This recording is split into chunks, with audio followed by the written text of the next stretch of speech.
Welcome, everybody. We are so excited that you have joined us today for our Georgia Drive-In Workshop. Kaylee Havens and I have been working really hard to put together an exceptional program for you, and we are so excited that you have taken the time today to spend the afternoon with us and our amazing presenters. We know it is really hard to dedicate the time, especially virtually, with limited distractions, we hope.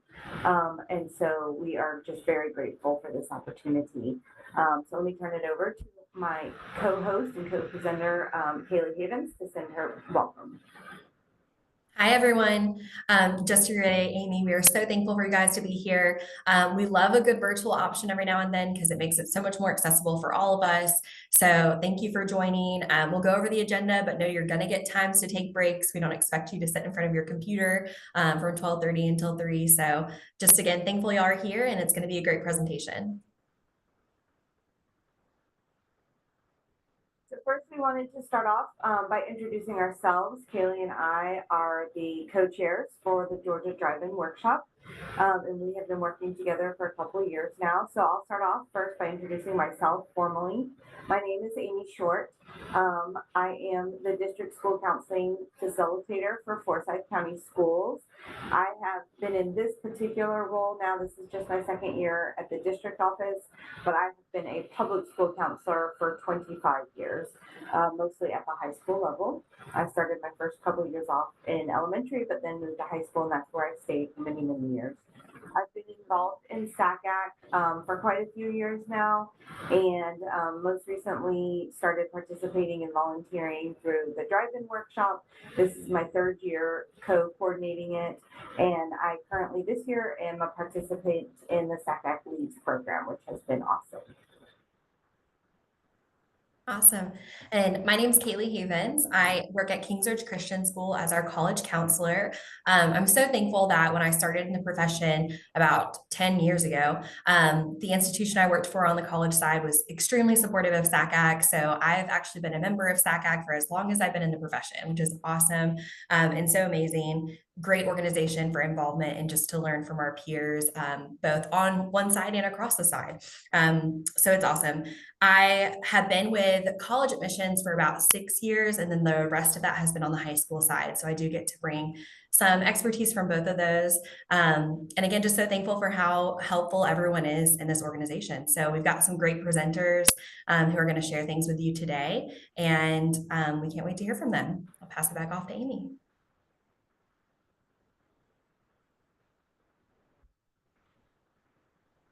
So we do have Christy Connolly here. She's in our attendees, but she's actually touring NYU today, and there's a little bit of background noise where she's at.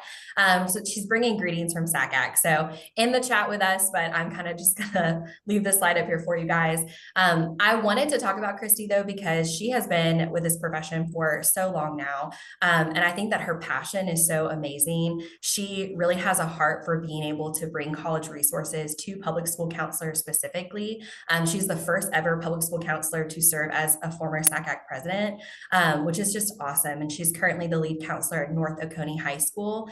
And I think having a virtual drive-in workshop is just perfect for that passion. We're able to bring this to you guys wherever you're at, even if you don't have the capability to leave your school. And if you can just join us for snippets of this, it's just amazing. So we're thankful for all the work that Christy does behind the scenes for SACAC and NACAC. And we're just so thankful to have her here on the call.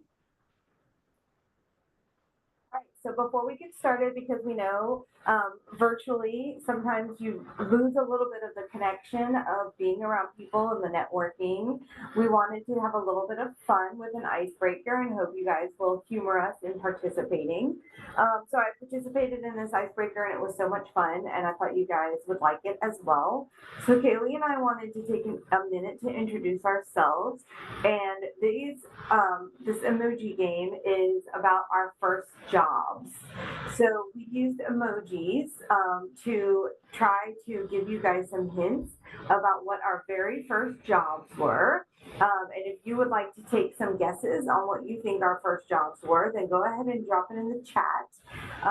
And let's see if you guys can figure out what they were.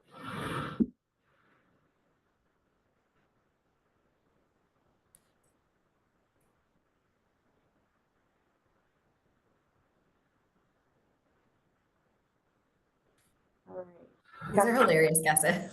Yes. I love it. Taco John, military, waitress. Okay. Joyce Gonzalez, you close with the waitress. Yes, yes. Oh, oh, Brittany. I Brittany do see it in Santos. there. Yes, with American Eagle. Waitress at a Mexican restaurant. Samantha Lyons, Mexican restaurant. Yes, I was a hostess at a Mexican restaurant. And Kaylee worked at American Eagle. So those were our first jobs. Although I like some of the ones that are being dropped in some of the guesses. I love it. And military never even crossed my mind for you, Kaylee. I guess because we knew we were aiming towards American Eagle, so it was like not even on our mind. Okay, so these are great guesses. I love it. So now it's your turn. Use the chat box. Start dropping in some emojis. I'm assuming some of you guys are playing along already. Nicole Harrison, we see your a hamburger, like guessing like maybe a McDonald's or something. I like how Anna just told us she was delivering papers. Like, forget the emojis, just go right to it. Dominique Thomas, a pill. Medicine? Something with medicine. This is a fun little game. Okay, a babysitter, Jasmine Simmons. You see her, Kaylee? I'm guessing she was a babysitter of some sort. Yes, I'm seeing Kelsey's in here. I'm wondering if that's camp counselor. Okay. Potentially. Yes. This is fun. Donovan Hollis. A lifeguard, maybe? Looks like he's swimming and protecting people. Yep. Oh, okay. We got Donovan's right. I love it. Cheryl, is that realtor? I don't know if it's a stretch. Oh, look at Lamar Young's. Do you guys see his? He's even using like signs, like from math. I think his might have been pay less. Pay less was my guess. Yes. Oh, Samantha Lyons was on. That's awesome. I love it. Okay. I hope you guys are enjoying this. I thought this was like the most fun thing. I thought it was a great way. Yes, Payless, we got it right. All right. Good job. Good job. I thought it was such a fun way for us to really get to know people, and people to get to know each other, like, while we're all obviously sitting in our computers, but a fun way just with emojis to drop in some different pictures and have a good time trying to kind of figure everything else out. So I hope you guys really enjoyed that because we had a good time doing that. And feel free to continue to guess people. You can direct message them if you want to see if your guess is correct. So feel free to do that during some of our breaks today. We did want to take a second just to go over our agenda. So we're currently in our welcome, icebreakers, and agenda review session. Right after that, we're going to kick off with our first session that is going to be hosted by Renee Ferrero from College Essay Guy. It's going to be over tips and tricks for counseling students on the college process as a public school counselor with little time, which I feel like we all have very little time. So very thankful for this session. Then we'll take a 5-minute break. So again, you're welcome to turn off your, or you have your screens turned off. You're welcome to step away for a second if you need to. We will be sharing some great things from SACAC during these breaks. So you're welcome to stay tuned if you'd like. And then we'll follow that up with our second session, Building Bridges, Partnerships for Empowering Immigrant Student Access to Higher Education. That's hosted by Christina Harris, Jody Anderson, and Mackenzie Gilbert from the Oconee County Schools.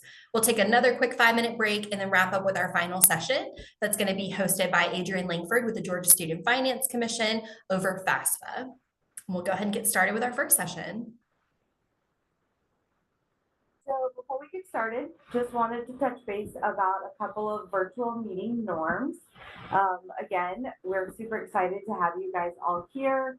Kaylee and I were taking a leap of faith this year and doing this virtually instead of face-to-face, because we heard from a lot of you guys about how much you really enjoyed the face-to-face aspect and being able to really network and connect with your peers. But we know that when we're hosting this for the entire state of Georgia, it really isn't realistic to expect people to drive from all over. And we knew we could really provide such access to counselors all over the state if we were able to do this virtually. And so we're excited to have such a large group of people here today. And so in hosting it virtually, we wanted to just kind of cover a couple of things real quick. Hopefully you're able to be in your space and not be overly distracted or have a lot of people distracting you, and they're able to respect the time that you're trying to put into this today, and you're able to really focus on the presentations. We've got you guys all muted, and then hopefully that will allow you to really focus on what the presenters are sharing with you. I know it talks about turning your camera on if possible. You are more than welcome to, but you certainly do not have to. In terms of having the chat, we are keeping the chat on. We haven't turned it off or anything because we wanted you guys to really participate in the icebreaker and but I did want to let you know that during the sessions, it just will depend on the presenter and the amount of time, whether or not they're going to be able to answer questions during the session or after the session. So for example, we were connecting with Renee, who's going to be the first presenter. She's going to be able to stay on a little bit after her presentation to answer questions in the chat. So if you have questions, feel free to go ahead and put them in the chat. There won't be time during her presentation to take questions, but she'll stay on a little bit afterwards and answer them. But then as we get into our second presentation, there are 3 presenters co-presenting, and so they'll be able to keep up with questions as we go.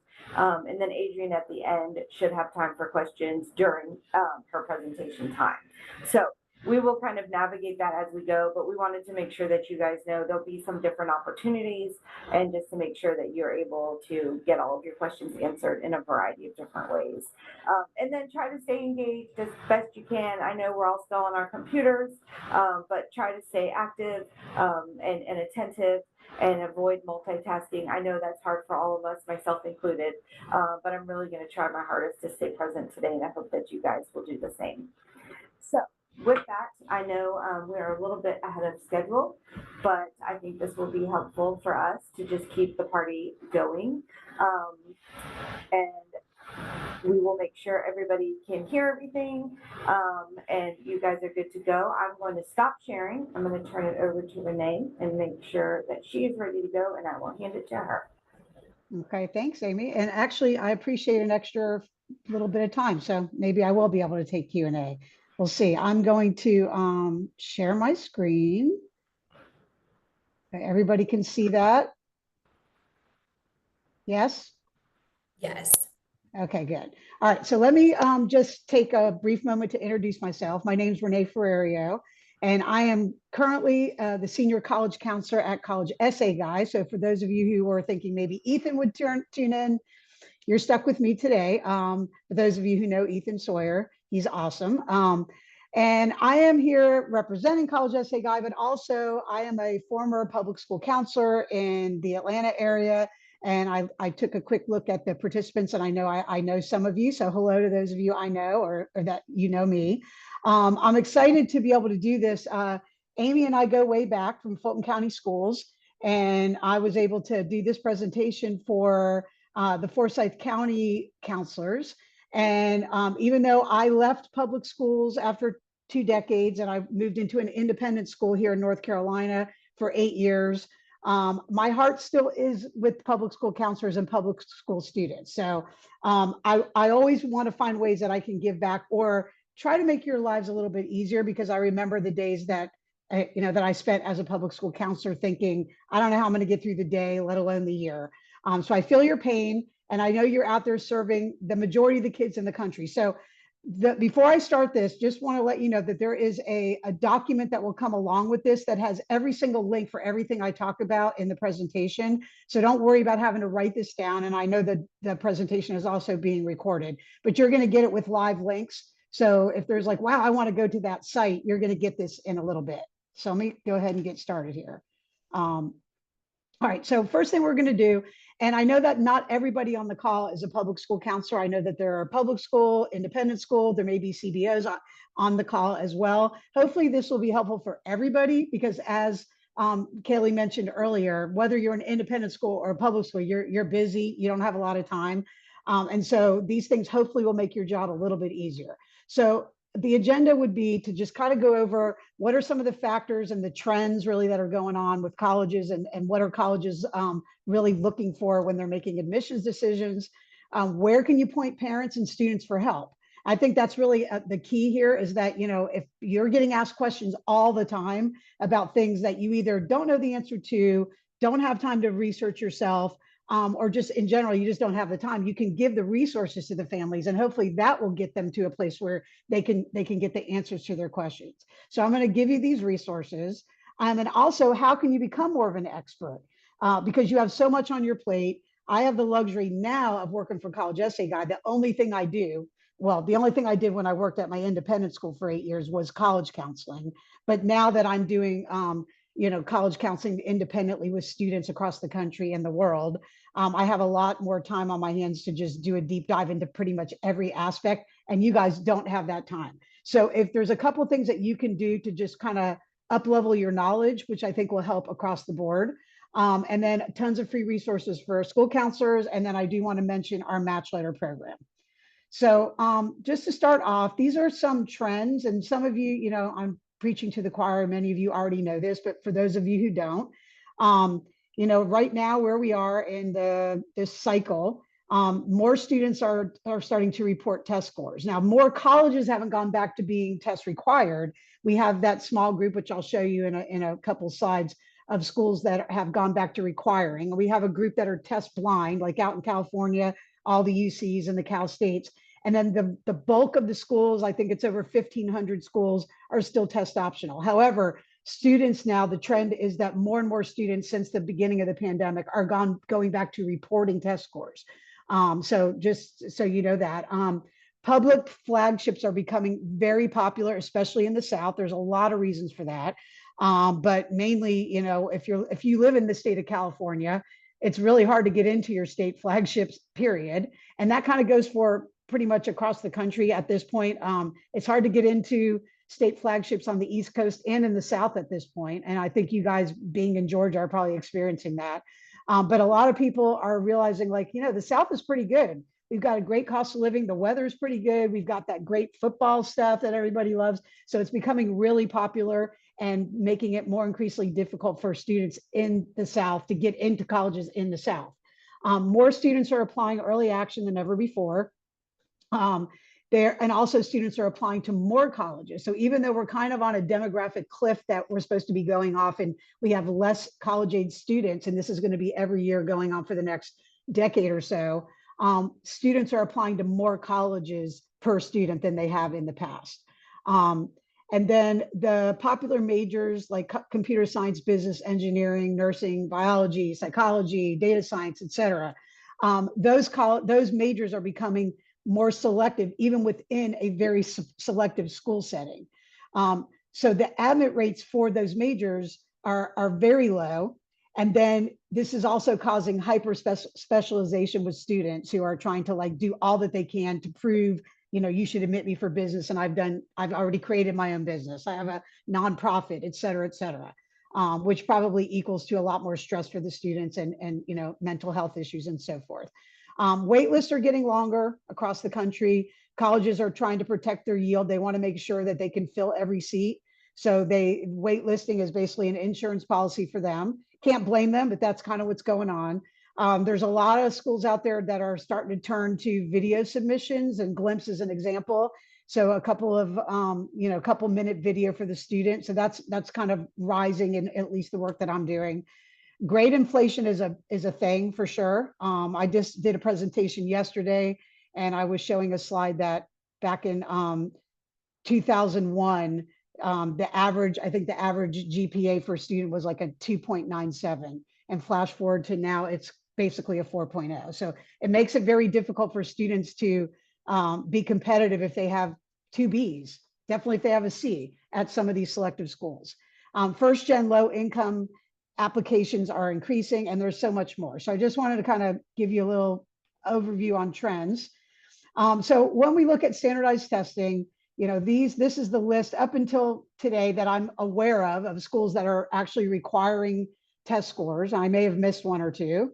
Your state being one that all the publics are requiring for the most part. To the right, we have test preferred and test blind. But it's very difficult as a counselor when you get the question, should I submit my test scores or not? There's a lot that goes into that answer. So if your student is scoring within the middle 50% of the test scores for that school's averages, it's probably safe to have them submit. However, you have to look at, if you're an out-of-state applicant to a public college somewhere else, you may have to be at the higher end of the middle 50%. So there's a lot of nuance that goes on here. If a student is achieving at a high SAT or ACT level compared to the local environment, so in other words, they're above average at the school, it might be a good idea to send that score, even if they're below the college's 50%. And then also colleges will say they're test optional, but then they actually prefer testing. So you can kind of take a look at data and see, how many students are actually getting in who applied test optional. And for a lot of schools, it is 50-50, but there are schools out there that are very lopsided, like 90% have submitted, and those are the students who got in versus the 10% who didn't, and they got in. So one of the guides that I use all the time is the Compass Guide to Admission. So I'll just show you kind of a snapshot here. The link will be on the page that I give you, but I use this all the time because you can pull up this chart and you can just type the name of the school in here and it'll give you the middle 50% of SAT and ACT, what is the acceptance rate, and it kind of tells you what their policy is. And they're really, really good about updating it like ASAP. So when UPenn came out the other day and announced that they were going to be test required, they immediately updated it there. So it's a really good place to go for quick data. Also, college transitions, they're actually based in Athens, or at least they were. And those are my buddies, and I've had them on to some of my SACAC presentations that I've done for North Carolina. They're excellent with data. So if you go to their website, there you can pull up charts like this, which again, they update. This one actually, I think is old. I think there's a November 2024 one on their website. So again, this is a good resource for you for SAT scores. Okay, so letters of recommendation. As we know, most colleges are going to ask for a letter of rec from the counselor, which is going to be the global letter. How's the student done over that 3.5 years, 4 years in high school? And then many are going to want 1 or 2 teacher letters, and that's more of the local view. How is the student doing in the classroom? So we have a blog. And by the way, most of the things on College Essay Guy's website are totally free. So I'm going to send you there a lot, but there's so much free. We as a company, we have about 30 full-time employees. We're always kind of fussing at Ethan about the amount of stuff he gives away for free. But that is one of the reasons why I work for him, because we are really concerned about making sure that everybody has access to this information. So there's a really good blog on how to write a letter of recommendation. So you might find this helpful for yourself. It also might be something really helpful to send to your teachers, because I know that all the years I worked in school, sometimes it's hard to get teachers to write the letter the way that they're supposed to be writing it, as writing about the student in the classroom as opposed to reciting their resume. So this might be a good resource for you, for your staff. Personal statement resources. So, as most of you or all of you know, that with the Common App, students are going to be asked to write a 650-word essay, which is pretty much all colleges require. There are a few that say that it's optional. But on our website, we have a ton of free guides to writing the personal statement. And one thing I will mention, I put over here to the side, the College Essay Guy Live. Before I ever worked with College Essay Guy, at the very beginning of my stint at the O'Neill School in North Carolina, I actually found out about College Essay Guy Live, and I signed up as a school. And at the time, I think I paid $200, and it's not expensive. So it's a school, you pay one price for the whole school. Every single rising senior in your school, so even if you're at a public school with 600 rising seniors, they all get access to College Essay Guy Live if you pay this $200 or $300. I don't even know what the price is now, but it's not expensive. So if this is something that if you could talk your principal into letting loose a couple $100, you could have every rising senior in your school go through a boot camp on how to write a personal statement that takes place over the summer. He also has some on supplements, and he has some on UCs. It's all included for that one price. So just mentioning that, but I did it for years, and it's also, we still have a pay what you can component as well. So if you really, you have no budget at all, then I think we would work with you on that. So personal statement, essays, there are tons and tons of free blogs and resources also in other languages. So that could be helpful for your families. And you can go to this site that I'm not going to click on now, but you're going to get in your in the form that I give you later. And there's tons of stuff that you can send out to your kids. So when you get to that point, you're coming up toward the end of junior year, you could easily just send out these free blogs to your families, which will give them a starting point to start writing their essay, hopefully over the summer. How important are essays? That is really dependent on the type of school that students are applying to. So if it's a less selective college and they're asking for a personal statement and or supplements, they're just trying to gather information. What are the skills, values, and qualities of the student, interests of the student? Can they gather any new information, and can the student write coherently?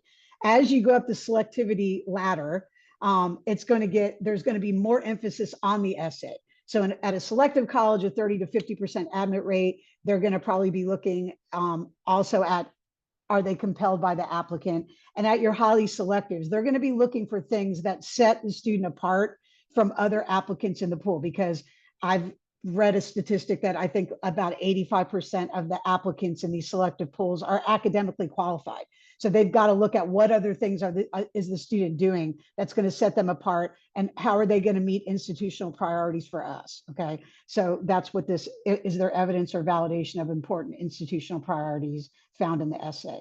Okay, we have a whole site of supplemental essay crash courses. All this is free. So if you have students that are applying to highly selective schools, you can send them to the site, and they get kind of instructions. We update this at the beginning of each year in the fall. So as soon as the essay supplements come out, we go in and we write these up again. So you can send these if you know, hey, I have a couple of students that are applying to Bucknell, go ahead and send them the Bucknell supplemental essay crash course, and it kind of walks them through like tips on how to write those essay prompts. Also, College Transitions, which I mentioned earlier, they also have upwards, I think, of 100 of these also supplemental essay prompts and advice. Not only do they have how to write the supplements, but they also have a how to get in. So you could go to their website, go to their blog, type in the name of the school, and if they've done a blog on how to get in, it'll show up along with the blog on how to do their essay. So it's really helpful as you're working with students, and especially those that are applying to these very selective schools. Tons of info on the additional info section, extracurriculars, how to up-level your school profile. So for those of you who are in charge of creating your school profile, we have lots of information there. I also added a bunch of extra things on the document that are not here on the slide regarding summer activities. Ethan's been doing a lot of work on roles and identities, values, extracurriculars, uncommon summer. So I gave you links to all of those blogs, and hopefully that stuff is helpful as you're working with your students. And so this is something that, you know, the students that I'm working with, a lot more than ever are asking, like, what should they be doing with their summer? Should they be signing up for summer programs and, you know, doing research and so forth? A lot of our students, that at least the students that I'm working with, many of them are doing research. Many of them are doing internships or have started their own business and so forth. But this is some data that was collected from colleges, and the colleges, you know, they're rating these in a kind of tier that internships probably might be the most meaningful, or they might have significant value in the application process, and independent research, employment, taking extra academic classes for credit or not. And there's a lot of free programs out there like Coursera, edX, things like that. Language study, immersion, arts, theater, community service, etc. So again, I'm going to give you lots of info on this in the document that I sent to you. For those of you who work with first generation and or low income students, we have an entire resource center that, again, there's a link over here. And we go through several resources for students. And this is really for students and parents, but you can send it out to your families. And it's just like if it can be very overwhelming, the amount of information that's out there about how to apply to college and what you need to do to be a successful applicant. And it's even more overwhelming for first generation students or low income students, or a combination of both. So we created this resource center, and hopefully this will be helpful as your kids navigate this. One thing I wanted to mention is Match Later Scholars. And many of you probably have heard of this. Some of you may even be Match Later volunteers, which we completely appreciate. But for every paying student at College Essay Guy, we match that with a pro bono student. So this past year we served 800, and I think I'm just pulling the number, it was like 830 something students one-on-one. Volunteer counselors, many on our team are also doing this, but volunteer counselors from across the country, and they give 10 hours of time to an individual student. So the students apply for the program. This program will open up again in March. I don't know the exact date. And there is a component where counselors need to verify. And it's really not like you don't have to send tax forms or anything. All you have to do is just say, yes, I verify the student is low income. But if you have a high achieving low income student, I would highly recommend you get them to apply to this and just check off that they're good to go, and we'll match them. And I told Amy yesterday, I would be really happy, because I did something for Forsyth yesterday. I would be really happy if all of Georgia sent many Match Later students, because to me, that would be, I would feel really good about that, because we want to help as many kids as we can out there. There's a lot of CBOs in the nation that are trying to help, and we try to do our part. So if you know any students, kind of keep this in mind. Okay, so for early action versus early decision or regular decision, there's two main go-to resources that I use all the time. So the Jenny Kent and Jeff Levy Big J Consulting Company, they used to have just this one document. It was a early decision versus regular decision acceptance rates. So as you're working with students, especially you're doing your junior meetings with them, you can kind of go over, well, it's kind of hard to get in here, but maybe early decision can bump up your admit rates, et cetera. They now have 7 different charts that they use. I'm going to show a few of the others, but this is a great place to bookmark, because there's everything from scholarships and, out of state, in-state admit rates and so forth. So I think it's a really good resource. And then again, back to college transitions, I'm like, without college transitions, I don't know if I could do my job, to be frank. They really have tons of data, and I love data personally, so I go to this a lot. But they have another chart, with ED versus RD, and then overall admit rates, which I think is really helpful. So list building, as you guys are working with kids, and depending on how deep you can get, depending on if you're a public or a private school counselor, how many students you have on your caseload, you may or may not be helping with list building. But if you are unable to, which is understandable, then these are some of the resources you can actually send to your families or to your kids to help them with the list building. If you need to help, maybe make a few suggestions for a kid, then you can go in here and use these resources. So again, there's just tons out there, and all of it is free. So I love it. Demonstrated interest. Those of you who know about this, I don't need to explain it, but for those of you who might not know what it is, there are colleges out there, not all, but some, that will look at demonstrated interest in the application process. And this is basically any official engagement with the college. So if the student attends a college rep visit at your school, or they go to a college fair and they get their barcode scanned, or they do a virtual visit online. All of these are touch points with the college. And it tends to be less of the major large flagships that are doing this. They don't have the time. If you're UCLA and you're getting 150,000 applications, you don't have time to go back and see who's engaged with you. But the smaller schools tend to do this more. There is a place to find out. You can go to the common data set for any school, and you can see what there's a section called C7, which I'll show you on the next, well, not the next slide, but this slide shows you that right here, students' interest in attending. This is from NACAC's, the trends in admissions that they do every few years. And colleges that reported, there was 185 colleges. You can see there's a substantial bit of schools out there out of the 185 that are looking at this stuff. So again, there's 31% of those that say none, they don't look at it at all. But there's like 60 something percent of colleges that are either giving it importance, a little bit of importance, kind of.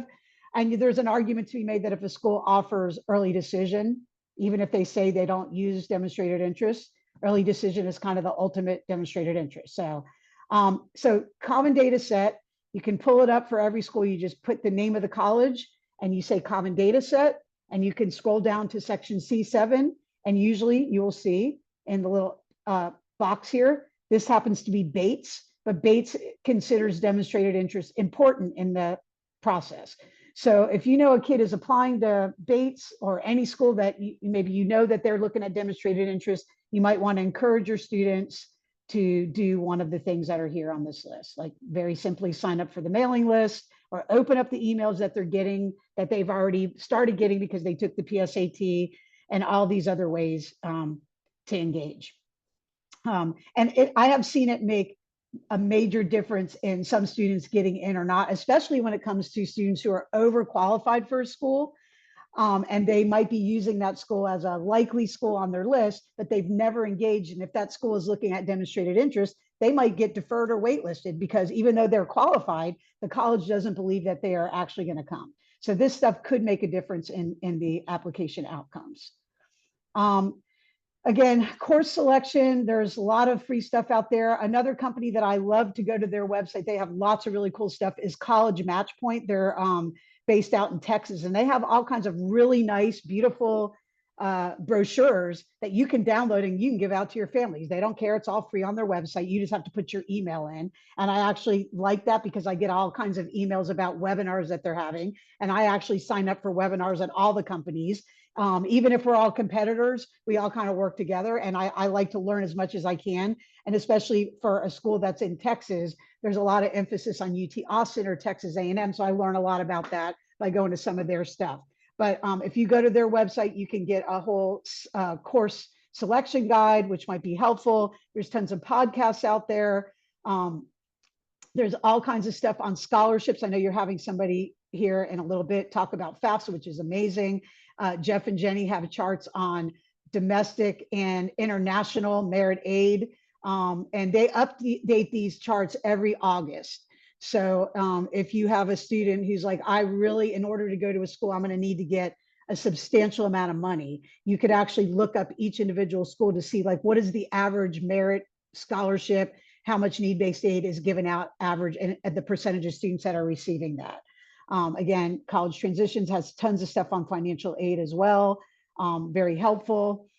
For Common App, the Access Companion, for those of you who've never heard of it, it's basically a walkthrough from start to finish on how to do the Common App. So especially public school counselors, you might not have time to be doing seminars with students on how to run through your Common App. You could just send this out and it's a guide. So hopefully that's a good tool to have in your toolkit. There's a resource library for the UCs. College Match Point has something for the UCs. So these are all on the sheet that you're going to receive after the presentation. Interviews and letters of continued interest. So we have a blog on interview tips and strategies. One of the things that I'm doing with students a lot, coming to the end of our sessions working together, they purchase a certain amount of sessions. And usually one of the last sessions is, oh, can you help me do some interview prep? And they may have been selected to do an interview at a school. So I actually use this blog as my help with them. And their College Match Point also has an interview prep brochure. And then we have some examples on how to write a letter of continued interest for students who've been deferred and or waitlisted. Admit rates and descriptions of colleges and majors. So I use a lot of this in the work that I do, but these are some of the resources that I use to go and try to get information about a school and or a major and so forth. So again, more info for you. Podcasts. I'm just my favorite. I start at the top. Your College Bound Kid. I don't know, for those of you who may know Mark Stucker, he's in Georgia. He has his own company there, and he runs a podcast called Your College Bound Kid. I'm obsessed with it. I listen to it as much as possible, and 2 episodes come out a week, every Monday, every Thursday, like clockwork. He never misses. I have learned so much in the past like 3 years just by listening to this podcast. And I've been doing this job for 30 years. But it's a, as you know, constant learning, right? So I actually like give that a star plus. We do have our own podcast, and I say shameless plug. I did a podcast a little bit ago, I think it was a year or two ago, on colleges in the South. So that might be helpful for you as Georgia counselors. But there are tons of other podcasts out there. So if you're taking a walk or you go to the gym, you know, maybe you just want to tune out and listen to music. I get that. But if you're trying to like up level your knowledge, these are really great ways to do it. And then we've got tons of social media. I happen to like on this list, the College Navigators. They have an Instagram site. I love them. I follow them. As soon as a school releases data, they do an entire post about it. And you can go in and get just really simple, you know, how many students applied, how many students were admitted. They break down different data. And it's just, you know, they just do that as things come out. So it's really, really nice. And then for students, you know, again, this stuff, you know, hopefully this stuff will still be in play, as we all know that things are going on in the country right now. And we're not sure how it's all going to play out. But College Greenlight is a great resource for any of your low income, first gen, if you work in a rural school, any of the places where there's underrepresented minorities or students that colleges are looking to get for diversity in their freshman class. Many of these schools have fly-in and diversity programs. They may change the name of them. Maybe they'll do away with them, but as of now, they're still around. So they're usually for seniors, usually in the fall. And if you go to College Greenlight, it'll give you an entire list. So if you have a first-gen student or a low-income student and they're looking at some of these schools, you might want to point them in that direction. And usually these programs are all cost paid. They fly them in, they stay there for a couple of days. They teach them everything they can about that school. And a lot of times it can help them in the admissions process as well. Fly-in programs for counselors. And this one is, I guess, another tip for those of you that if you're new to the profession or you just haven't gotten the opportunity to get out much. I know when I worked for public, it was really difficult to be able to get the time off, but there are tons of programs out there for counselors. And this is where the college foots the bill and they pay for your flight, your hotel, your meals, et cetera, to go visit either the individual college for a few days or programs where you see 5 to 10 schools in a week. So on the left in white are the programs where you're going to see numerous schools. And on the right are the individual colleges. There's tons of them out there. This is just a sampling. One of the things I do or I had done while I was working in schools is if a college rep came out, I would try to meet with the rep while they were there, or at least attend the visit.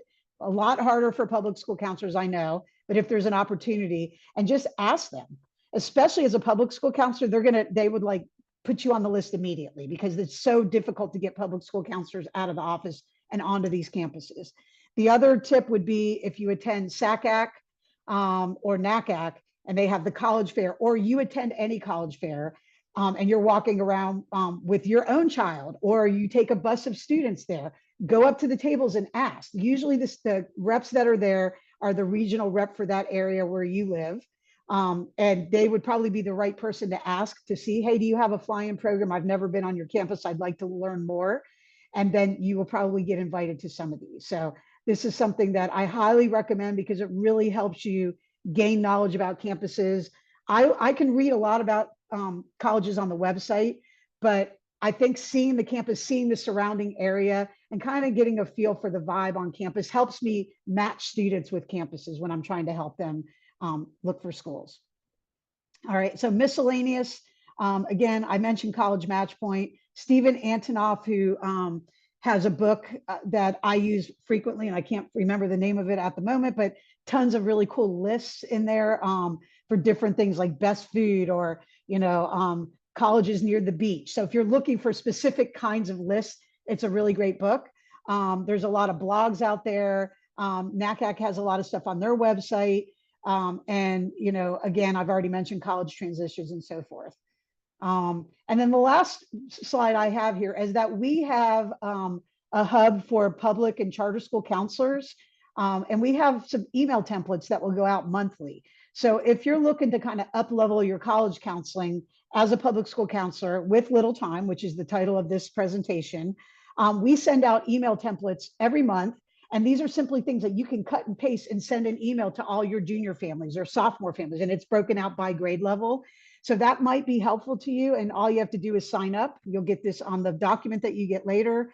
You can find things also on how to create a school profile, like I mentioned, how to create a great college list, and a lot more. So hopefully I've given you some things to think about. I'm actually going to stop sharing. And by the way, this is my dog Pretzel, so he says hello.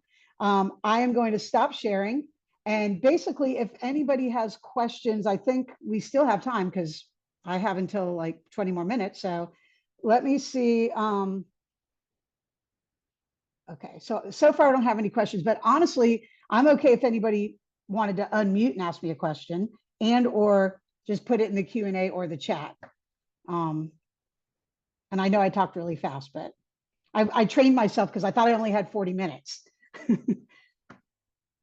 Any questions, comments, criticisms, anything? Okay. If not, I am going to give the document to Amy and Kaylee, and they will probably pass it on to Diane. And then when the recording comes out from SACAC, the link should be there with the resources. And so it's I think a 3-page document. Just click the links. It'll take you there and go for it. Hopefully this helps you, a little bit in your job. And if you don't have time to do one-on-one, which I know most of you don't, just give them the resources. Like, I don't have time, but here you go do it yourself. And I think the families will be thankful just to have this in their hands. Kaylee and Amy, if you have anything you want to say or you need. No, I'll just say thank you. I know you talk about using College Navigator a lot, but I will say I use College Essay Guy a lot. So I just appreciate the work that you guys do because you make my life easier and you give so much information and you just blessed all of us with that. So I appreciate your time and just appreciate what you do for our profession and for our students. So thank you. Well, thank you so much. And I hope to see all of you at SACAC in a month because I will be there. So I'll, come up to me and say hey. And if you have questions, you can always reach out to me directly. My email is renee@collegeessayguy.com. So pretty simple. Feel free to reach out and I'm happy to answer any questions for you. Thank you so much. So Thank we're you. going to have Amy go ahead and pull back up our slides. And I will say we are kind of speeding through today. So we definitely want to give you guys back some time, but we also want to give you guys a break. So we are going to extend our little 5-minute break to 10 minutes. But while that's happening, if you don't want to leave your desk, we're going to be going over some things that are just available through SACAC in general. So we'll give it a few minutes to pull that up and we'll dive into some great resources you guys have through SACAC. Oh, Amy, I can't hear you. Sorry, guys, I was muted. I closed it. I got to open it back up again. There was a question in the chat, though, about how the resources are going to be sent out. So can you answer that question real quick while I'm pulling us back up? Yeah, of course. So I will say there was a question earlier about, is this being recorded and how it will be shared? This is being recorded. It will be shared. So we will get with SACAC's executive director to figure out if that's going to either be automatically posted to the YouTube or if there will be a follow-up email. But in that follow-up email, whether it's the recording or not, we can get this document sent to you guys as well. So we'll make sure that you get access to that. All right, hang on, guys. Sorry. I'm like looking in my chair, but it's not there. Give me a second. Sorry. Yay for having an extra second and me not knowing what I'm doing on technology. So I apologize. You're so fine. I don't think anyone's going to be upset about an extended little break. No, well, that's why it's good that it's all a bunch of counselors because I know they're all patient and wonderful. I appreciate it. I can see it on my side. Does that count? Not yet. So I think you'll just need to share your screen and then we're good. Yeah, I know, but okay, here we go. Perfect. Yay. Sorry, guys. Fine. Take it away. All right. So our first little plug for SACAC is the free access membership. So again, one thing we love about our profession is the fact that there's so many people willing to share all of the great knowledge that they've got from years of expertise, whether it's through being a CBO, an independent counselor, a college counselor, or a high school counselor. If you're not already a member of SACAC, we want you to join us. We want you to be a part of all this great stuff. So whether that's joining virtual events or coming to our conference or taking advantage of some of the things we're going to talk about in these brain breaks, there's something for you, I promise. So free access membership is part of the initiative of SACAC. We want everyone to have access to this. So FAM welcomes public high school and community-based organization college access counselors and staff in the SACAC region to join at no cost. A big little caveat for that region, you'll see below under qualification. So the SACAC region does include Alabama, Arkansas, Georgia, Florida, Louisiana, and Mississippi, North Carolina, South Carolina, Tennessee, and the Caribbean. So obviously, I hope you guys are in that region if you're joining us today. But if you are, then you have the ability to sign up for free access membership. With that comes some of these great things that you're seeing on the right. So SACAC offers a variety of professional development opportunities. I won't go into too many of these because they're parts of our brain breaks, but we offer professional development, SACAC grants for you to be a part of different types of professional development, and then just a plethora of resources when it comes to tools, people that you can know that become your network and help you navigate this job that we do on a daily basis. I'll pass it off to you, Amy. Oh, sorry, I muted you again, Amy.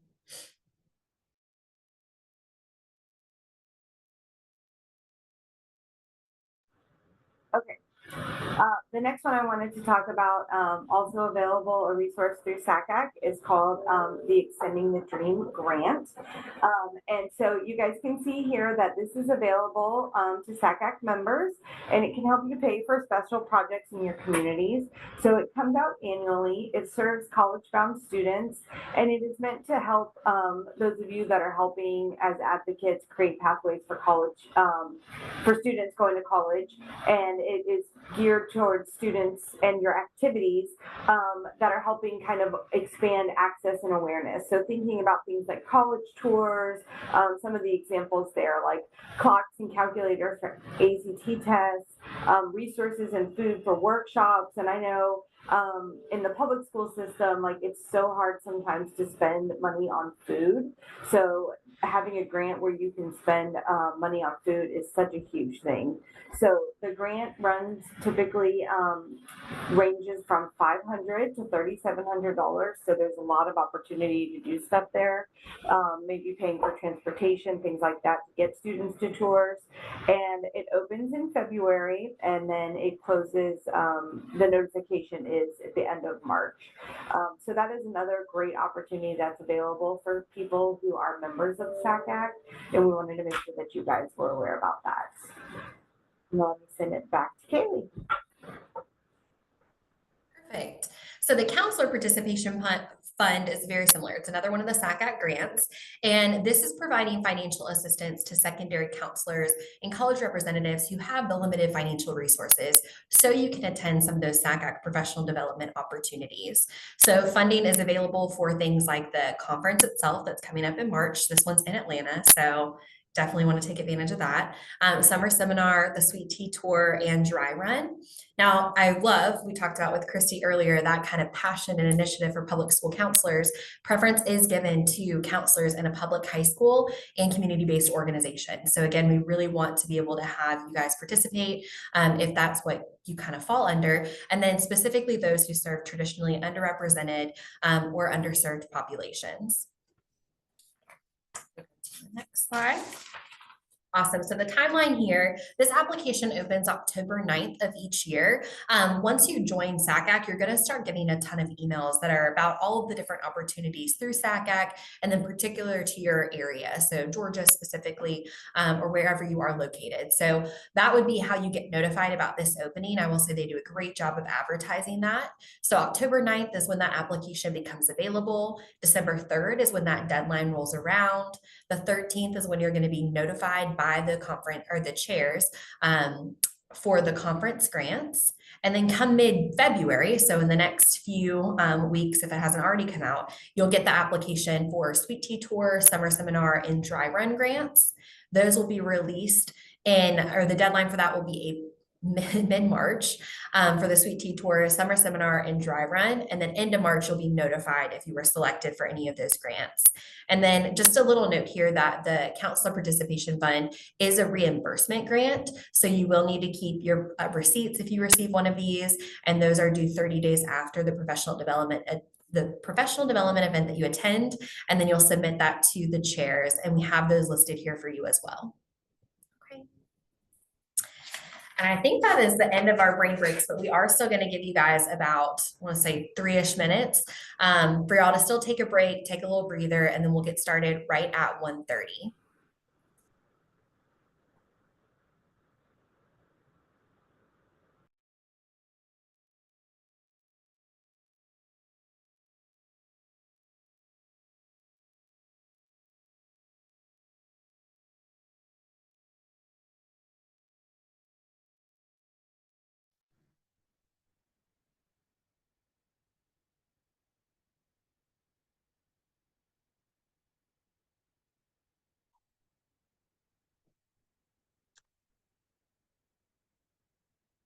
I'm just making sure my microphone works. You're good. We can hear you. You can hear me? Okay, great. perfect. Yes. Perfect. I was waiting that whole time. I was like, oh, I really hope this microphone works after all this. You're so fine. We love technology, don't we? I love it. I love it. You're so good. So I was just saying, just in case you couldn't hear us, we're going to do about another 2-minute break and then get started. But yeah, we can hear you. We can see you. You're great. Perfect.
All right, we'll give everyone a couple more seconds just to join us again. And Amy, I'll pass it off to you. All right, sounds great. Welcome back from that quick break. Hope you guys were able to stretch your legs for a minute. We're super excited for our second presentation. We have a trio of counselors from North Oconee High School with us. So I am going to turn it over to Christina Harris, Jody Anderson, and Mackenzie Gilbert, who are going to be presenting for us about building bridges and working with immigrant students. So I'm going to stop sharing so they can take over. Awesome. Thank y'all so much for letting us present today. We're so excited to be here, even if it's only virtually. But we as a counseling department have kind of been working on building bridges, partnerships for empowering immigrant student access to higher education.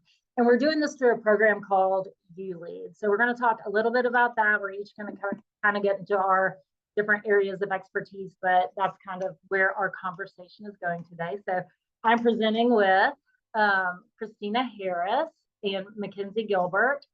Hold please.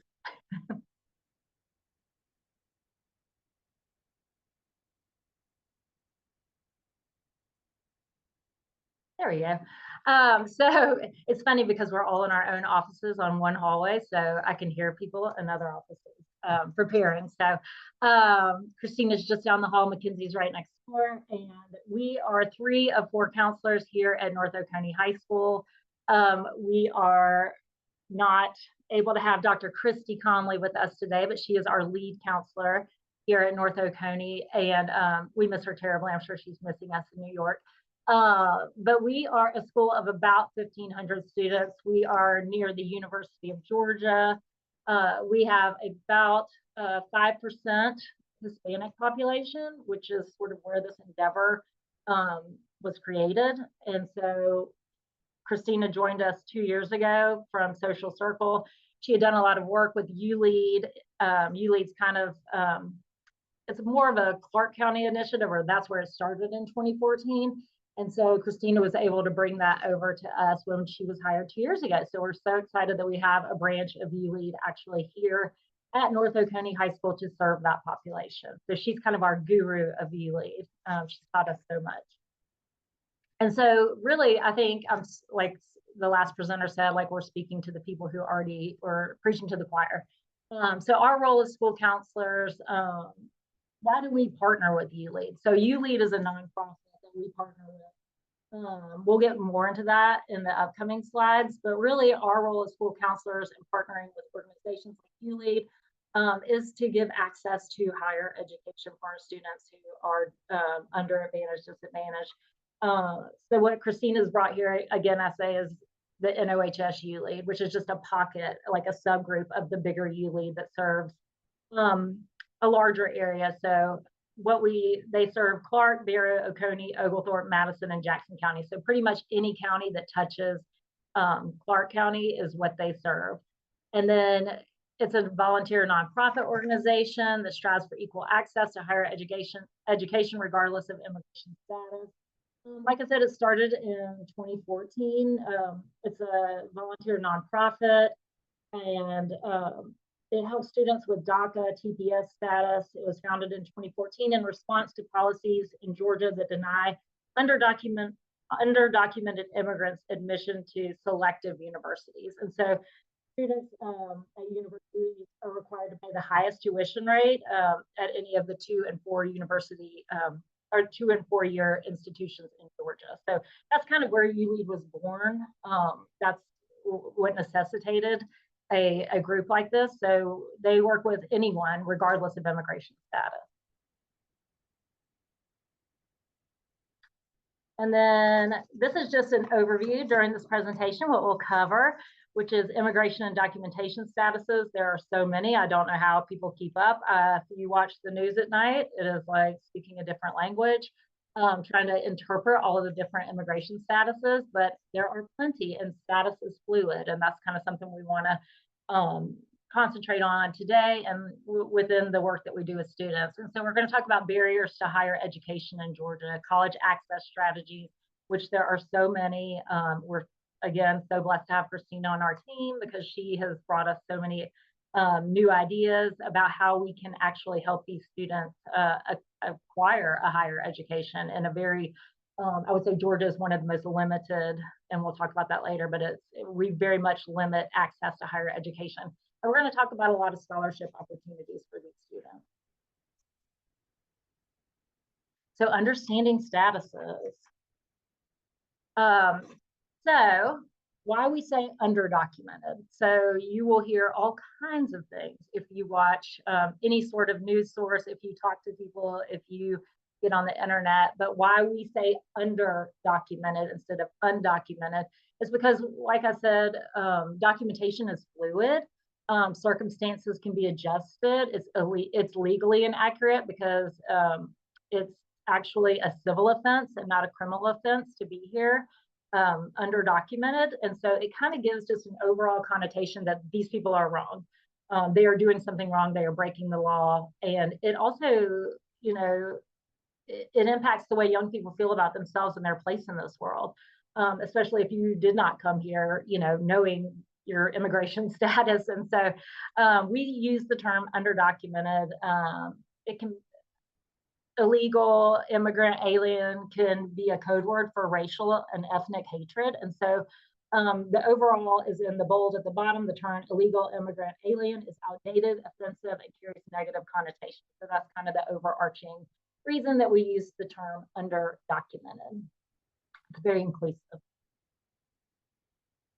So understanding student statuses, and I'm not going to go too deep into these, but just so we kind of have an idea, because half the time I have no clue, and it's not really appropriate to ask a student their immigration status. And so when they're talking, it is better for you to be knowledgeable about immigration statuses so that you can best direct that student to the services that may be most appropriate, schools that might be most appropriate. You're going to know a lot more if you understand these documentation statuses. And so a U.S. citizen is someone born in the U.S. or naturalized after meeting residency and legal requirements. DACA is sort of an outdated term. It's a program that provides temporary protection from deportation and work authorization for undocumented individuals who are brought to the U.S. as children and meet specific requirements. So again, we're not really using DACA anymore. It's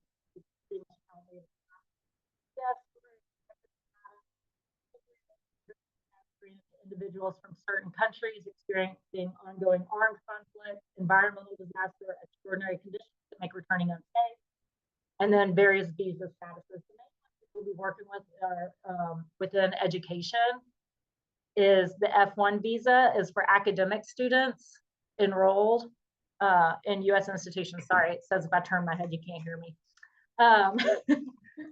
So then again, we're going to talk about asylum seekers.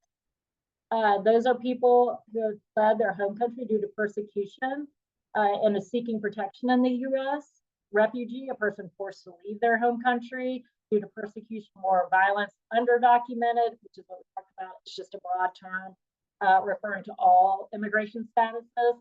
And then mixed family statuses, which is kind of a lot of what we deal with here, where maybe a parent is not documented, but maybe their child was born here and is a naturalized citizen of the United States. And so there can be all sorts of situations within mixed family statuses. So you're going to see people who are here on refugee status, but maybe their cousins got in on a visa and they've already been approved for citizenship. So very fluid. Again, the reason we use underdocumented because it refers to lots of different areas.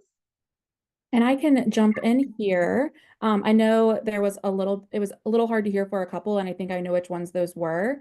And I will kind of say for DACA as well, we do have people here in the US who still have a DACA status, but school-aged folks are not able to apply for DACA currently.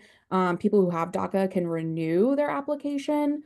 So sometimes when you're looking, and we'll see this a little later with scholarship eligibility, sometimes you'll still see terminology like DACA or DACA eligible. And so you might still see that pop up, which is definitely why we want to include it here. And I can speak to as well, like the population we serve at ULead, we do see a wide range of these statuses. We see every single one of these statuses of students who we serve, anywhere from US citizen all the way to underdocumented. And so really each of these creates just kind of like unique situations that we'll kind of touch on a little bit further in the presentation of just kind of strategies of how we serve students. But jumping into kind of what this means in Georgia and kind of what are our institutional barriers and policies, as well as other barriers that students from immigrant backgrounds might face. And so we will not read this to y'all, but just kind of want to point out some of the policies under Board of Regents, which is one of the kind of governing bodies of the University System of Georgia, or USG. But policy 4.1.6 basically states that students who are underdocumented shall not be eligible for admissions for certain institutions, typically your most selective institutions. So for the past several years, that has been the University of Georgia, Georgia Tech, as well as Georgia College.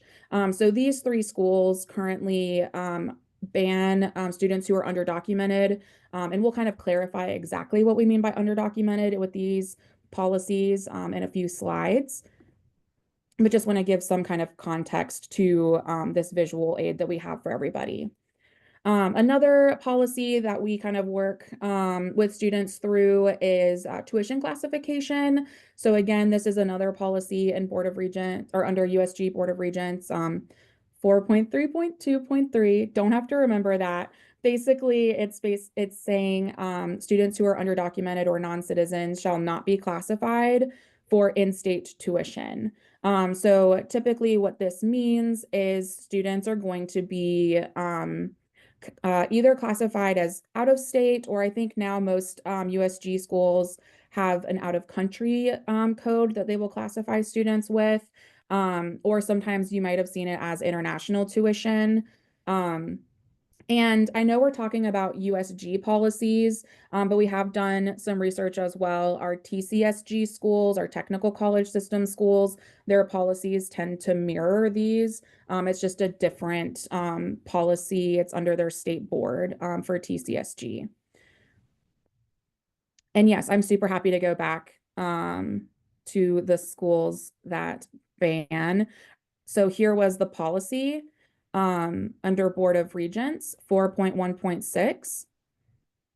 And the schools that are, they basically bar admissions based on the USG policies are the University of Georgia, Georgia Institute of Technology, or Georgia Tech, and then Georgia College and State University. Okay. And then this will also be recorded and shared out in case anybody missed that. And so those are the two, oops, sorry, let me go back one more. I apologize. The two policies we talk about the most with our students. It's making me want to write. I can't go back, but I remember what that other slide said. There are some exceptions to the tuition classification, which usually are in our technical college system. Presidents of technical colleges do have the ability to waive tuition from international or out of country to out of state if students petition. And we'll talk a little bit more about that later. But this map here does kind of show the unique position we are in the state of Georgia. You know, this map changes from time to time, but this is the most kind of updated version where you can see kind of Georgia, as well as some of our neighboring states, do have some of the most restrictive policies for students who are underdocumented in this country. And so it does just create some unique barriers and situations that our students navigate. This graphic, I think, is very helpful and kind of takes those policy bands and puts it in a way that is a little bit more easy to digest. So on kind of the left, you'll see different statuses. And then kind of as you go over, all of the columns are kind of saying what students are or are not eligible for based on whatever status they have. Something that is not in the USG or TCSG policies, but is something that our underdocumented students face as well, is eligibility for federal and state aid. So for us, state aid is going to be Hope Scholarship, the entire program. And so you can see people who are US citizens and have been awarded a permanent residency, refugee, or asylee status have the least amount of barriers. Now, I do like to clarify for permanent residency and someone who is seeking asylum status, If they are pending that status, or in kind of process of applying for that status, they do have to be awarded that status and then wait an additional 12 months to then be eligible for federal and state aid. So that's kind of why we have that yes after 1 year kind of caveat there. So sometimes our students will be, we have students that were waiting several years on pending asylum status as well as permanent residency. And sometimes it is kind of hard to figure out exactly where our students land. But is just kind of for us to know to be able to best support students. And then for anybody who is DACA or kind of DACA, eligible, TPS, kind of any other kind of like underdocumented pending status, most visas are going to also kind of fall under underdocumented in terms of access to higher education. Visas, there are some exceptions where they would kind of be in the green boxes, but for the majority of visas, they are going to be more in the red.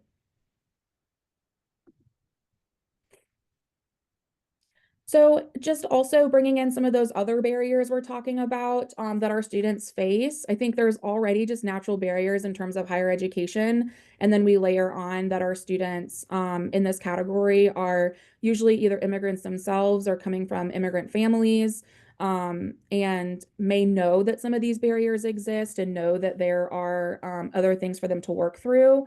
Um, Things like, I originally thought I couldn't go to college at all. Some of our students are not fully aware of their documentation status or may not know that they are underdocumented, which sometimes is a fear-based thing where parents are afraid that that information, could come back and be harmful to them as a family. And can be really hard for really any student who feels like college isn't an option for them when we as kind of educators, I know I do it at times, make generalized statements and comments when we're speaking, especially to large groups.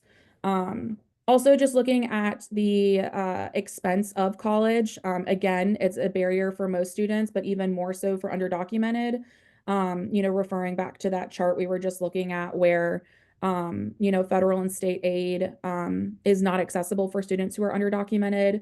So things like federal loans, Pell grants, FSEOG grants, Hope Scholarship are things that our students cannot take advantage of if they're underdocumented. Also recognizing that having to leave Georgia might be an inevitability when looking at college, just due to the fact there's one scholarship, the Dream.us, that will refer to Georgia as like a locked out state. And so sometimes opportunities exist out of state. And for some students, it's not realistic. I know we have a student who is a caretaker for her mom who has cancer and is not able to, go out and live really anywhere else for college. And so her options are even more limited. Once you get a degree, being able to use it in certain professions might be difficult based on status, kind of family expectations and obligations, and just feeling, not wanted by colleges can also be just really hard for students to work through. And so I think we will shift over to kind of where we go from here. All right, so you have the information. How do you apply it? Or you might be like us some days and you're more confused than you were before, and that's okay too. And I do have my notes here to the side, so when I'm looking down, that's what I'm looking at. But we can go ahead and talk about how do we apply this in our work. So a lot of times in our job, we do have to work through unexpected news, unfortunate news, conversations that are just hard to have with students. And a lot of times with status, there are a lot of unexpected news associated with it. So as with anything, I feel like it's important to pair the news with how do we move on from here? How can the cup still be half full? So just an example we threw out there was an underdocumented student thought they could go to the University of Georgia, which I feel like is a very common situation with our students. We are literally in UGA's backyard. So all of our kids are like, we want to go to UGA. We want to go to UGA. So this does come up a lot for us. So you do have to share kind of the logistics, the facts, the policies that Ms. Harris and Ms. Anderson talked about earlier. But on the positive side, how can we get them connected with people that can help them? What can ULEAD do for them? We push both ULEAD in the community as well as ULEAD that we host here in our building for students that don't have that transportation piece. So getting them plugged in there. And then also looking at what could you be eligible for? What colleges would be a great option for you? What did you like about this specific school? And what pieces of that can we look at for other schools that can kind of help um, bridge that gap and provide them with next steps that they are excited about and still looking forward to after some news that might be a little bit more disappointing. um, we can keep on. And just kudos to Miss Harris for clicking for us. She's wonderful. So how can we as educators advocate? I know there are a lot of different types of educators on this call and in SACAC in general. We all serve in very different roles within the school building or even outside of the school building in the community, but we're all working towards the betterment of our students, whatever that looks like. So I think creating a safe space for our students, allowing them to talk openly about the struggles they or their family might have been facing as they navigate documentation status. And as both of my wonderful colleagues have said, that landscape changes literally every day. And so it's hard to keep up because it might be one thing one day and another thing the next, which is the same with, test optional policies and everything else in our job. So definitely creating a safe spot for them, using clear and direct language. We're at the high school level, so we can be a little bit more direct and to the point with our students. And that, varies if you're working with middle or elementary. You do have to kind of tailor your verbiage to the student, and also sharing information with all students. We definitely don't want to assume someone is or is not underdocumented. So I feel like often giving the information to everyone, or we will push into some of our ESOL classrooms and deliver all of this information to them. And some, might come to you lead or might fall in that category. Some may not. We're not here to assume what someone's documentation status is. But also we are here to explain what the facts are and to help them navigate the environment that they're in. So that also comes with explaining what Hope citizenship entails. How do you qualify? Who does qualify? Who does not qualify? Um, it is tied to citizenship status since it's federal and state money. And so unfortunately, that just is the nature of it. So just really thinking about the language that you use with your students and those families. And also sometimes it might be, figuring out how do you provide this information to the families that English is not their first language. So we use a program called Language Line a lot. So we can call out in different languages, and that sometimes is really helpful because it's already very confusing information to explain in a language you understand, let alone a language that you're not accustomed to, or it may not be your first language. So that doesn't apply to everyone who qualifies as underdocumented. But I do feel like that is a really great resource that we have that I don't know if we plugged in our slides, but I would definitely look to see if your school system has any way of being able to send that information out in different languages if that's required. And definitely, as we continue on here, partnering with others. I am not an expert in any way on this topic. I think my colleagues would agree. We are just trying to do the best with, and there's our bell. It's just the joy of working in a public school here. But there will be another one in 5 minutes, so just stay tuned. But connecting with people that I am so sorry. We're just gonna let that go here. It's not really coming through too loudly. Oh, okay, perfect. It seems really loud in my ears, so we're just gonna keep going. Um, but it's partnering with people that are experts on the topic, that are plugged into the community, that this is really their niche, and they kind of know how to navigate the ever-changing laws and regulations and statuses. And sometimes that is literally just providing students with their contact information, their telephone number, their email. It might be bringing them into the school. I know sometimes we have our rep from Georgia Futures come in Lots of people getting checked out here. I do apologize about that. Um, so connecting people with those in the community that can help them. Again, talking with families, providing talking points, helping them come up with those goals of like, what does your timeline look like, and how do we get you to where you want to be? And then also, connecting with other people within SACAC that are probably better able to help our students if they do leave the state of Georgia or leave the community in which we're in. Okay. As we said earlier, we're all educators, we're flexible, so I appreciate y'all's willingness to listen to our school announcements. So um, the scholarships and resources, and I realize we're missing an R in there, so ignore that. Um, So how can we help provide or find aid for these students where they may not qualify for the Hope Scholarship or Zell Miller Scholarship? So a lot of times, although the draw is to those bigger public schools, Georgia College, Georgia Tech, UGA, a lot of our students are attracted to those schools because of where we are within the state.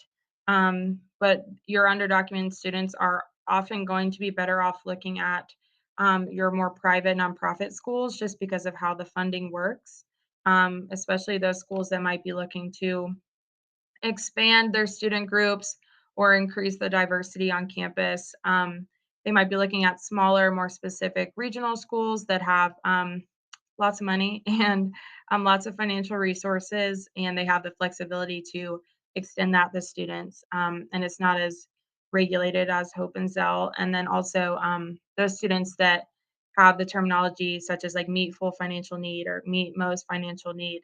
And that information is posted often on their websites or on SCORE, which we reference a lot. So um, those are often good routes to look at with your students.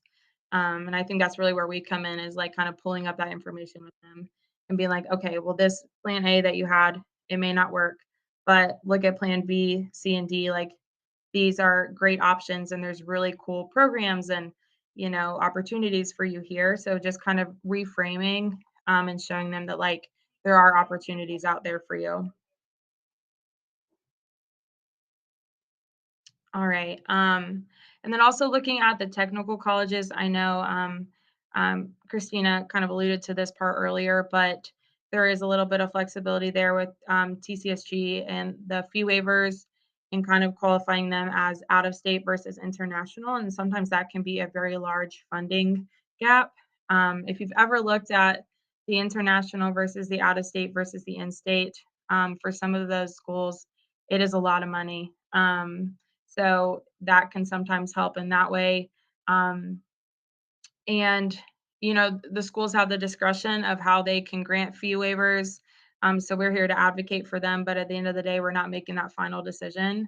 But we can help them find routes that would work. Or if one route doesn't work, we'll go another way. But there are also some public universities where they can enroll in classes at a lower cost, whether that's through eCore that we're going to get to next, or enrolling as an associate student, and then later maybe transitioning to that bachelor's degree program when their documentation status might have changed as well.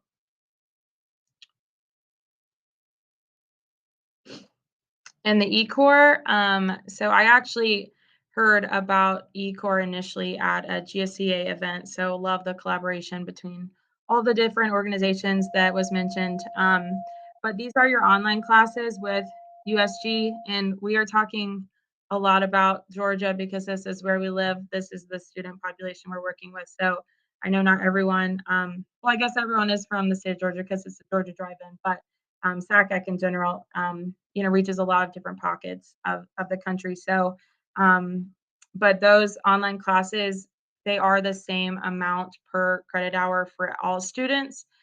So we did look up, it is 159 per credit hour as of yesterday. So you do have to enroll in a partner university, so they would have to be eligible to enroll in that school, but it is often lower with the fees. And UNG is a great example of that. They're also in our backyard. We have UNG Oconee right down the road from us. So we do work really closely with them. And I know they've talked to us about their eCore program. And some of our students in dual enrollment are even doing eCore as well. The dream.us, so these, we're just kind of touching on a few different programs, but those are scholarships for DACA eligible and underdocumented students. There is a year requirement from when they arrived in the US and an age requirement. So this may or may not apply to the students that you're working with, but they do have two different scholarship opportunities. One is just in more local, your national scholarship with their partnership with Oglethorpe and Purdue University Global, and then your opportunity scholarship that kind of extends to a few different states.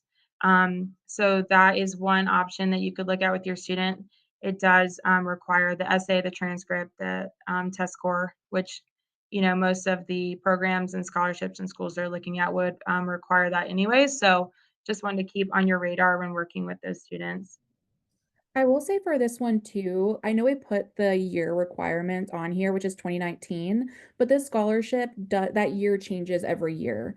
So next year it will be 2020, the year after will be 2021.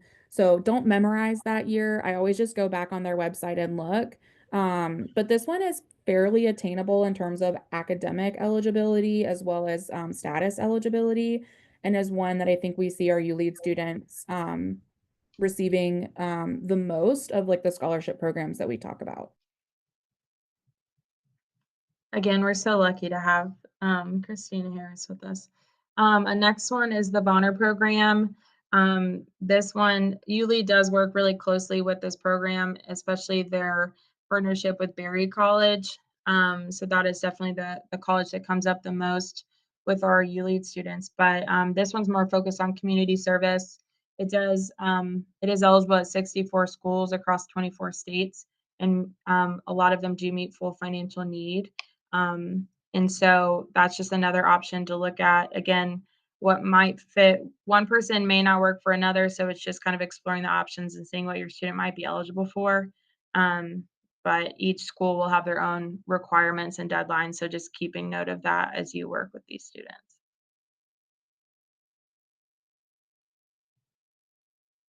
All right, the Golden Door Scholars. So this is similar to QuestBridge in the way that it is aiming for low-income, high-achieving students.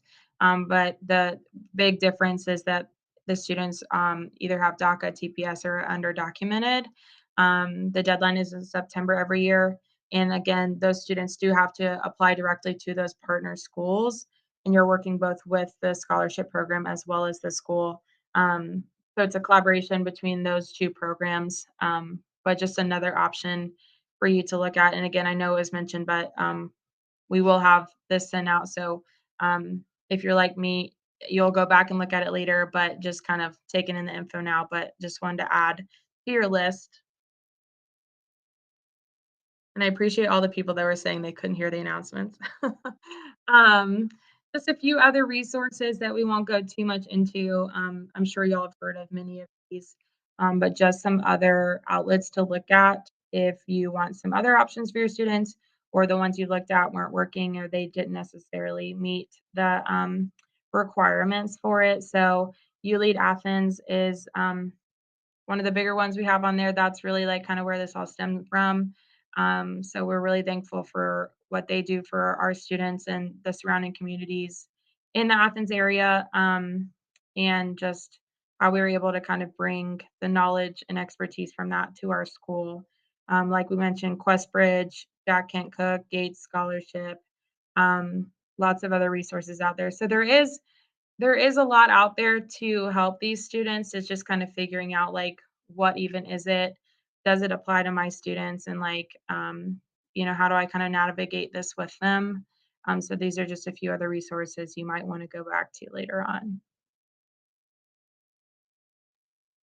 Sorry, I was looking at something right at the end, but I will say too, for the sometimes it can be overwhelming when you're trying to look at schools that offer like large amounts of institutional aid.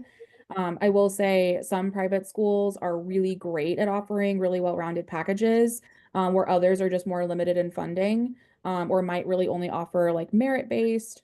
So some organizations or kind of like umbrella groups that are really great starting place would be like Colleges that Change Lives or Coalition.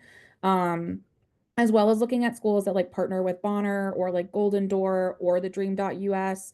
Maybe you have a student who is a great fit for the Dream.us but arrived after 2019, like looking at those partner schools and saying these schools should be on your list to apply to. Just because when those colleges are a part of either scholarship or kind of college programs, that kind of align with the mission of creating access and to higher education and making it affordable, that tends to be a really good starting place.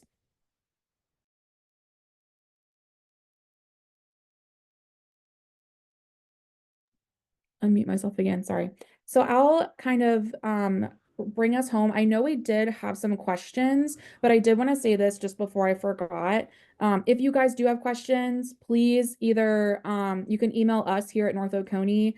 I did include my email here. You're also welcome to email ULEAD Athens. We're happy to consult anytime. I know that we serve Clark County and kind of our surrounding counties, but we are so happy to come out and do trainings. We do those often. We also host college coach trainings the first Thursday of every month, right before we start ULEAD. So if any of those things are things that are interesting to you, if you can come out to one of our trainings or, would like for us to come somewhere to meet y'all, we're super happy to do that at ULEAD, and are really, really happy to consult. We know that like really any student we work with, they're all coming from unique situations. Their strategies are going to be different. And like we, even as a ULEAD leadership team, are constantly collaborating with each other. And so no one person knows everything. I know my coworkers have been so kind. But like we learn from each other with all of this work and are just really grateful for the support that we have. And I think that just goes to show like the partnerships that we have with organizations like ULEAD, with colleges. Like we have almost like little ULEAD hubs at certain schools where we've had lots of ULEAD students go and we'll kind of help other students transition and have like that just kind of like soft handoff to a really successful experience in college. I know there was a question in the chat that I saw, and if I missed any others, please let me know. But I did ask for clarification and got an answer back. I know that the question was for somebody who is either refugee or asylum status and has been in the US for 2 consecutive years, but the first year and a half outside of Georgia, would they be eligible for Hope or Zell? And so I did ask, and Cheryl was able to let me know that she believes that student was awarded that status because, again, remember that is important, that it's not like a pending asylum status. And once you're awarded, you do have to make sure you're waiting the 12 months before you would be eligible for federal or state aid. So for this student, federal aid, if they've been 12 months past their kind of approval date, would be fine. I would imagine for Hope eligibility, I would maybe look on like Georgia Future's website and just make sure that they meet the criteria for Hope. And so I know that you said they spent some time like out of the state, but I would imagine if if it's, I think the way that they word it is 12 consecutive months before they start college, typically means that you're going to be eligible for Hope Scholarship, as long as you have like the GPA and the rigor and all the other things that they require. But I hop on the Georgia Futures website all the time for like my students just because it can be really confusing. And I believe the colleges will be the ones who determine state residency. So it could also fluctuate depending on the college a little bit. But that's kind of the best way I think I can answer that question. And if you have any like follow-up questions, I'm super happy to answer if you want to email me. Um, but yes, any other questions? I haven't checked the chat recently. Kind of disappears. Oh, there it goes. Okay, I didn't see any other questions. And so I will pass the mic back. I think we had just some sources for y'all too. I know we kind of, included the USG Board of Regents policies, as well as spoke about TCSGs. And that map is really from the National Immigration Law Center. And I did link the ULEAD website here If anybody wants to check us out or reach out to us, we're super happy to collab with anybody. But thank you guys for this space. We really, really appreciate it. Thank you guys so much. You Thank got some you. great support in the chat. That was awesome. Wonderful, thank you. All right, so we're going to do another 5-minute break here. So you guys are again welcome to step away for a second if you need to. While we are in this break, we're going to share some more SACAC goodies with you all. So I'll have Amy go ahead and pull that up.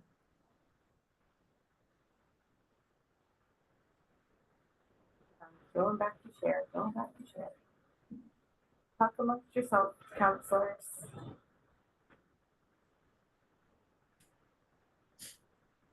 So we'll be ready this time.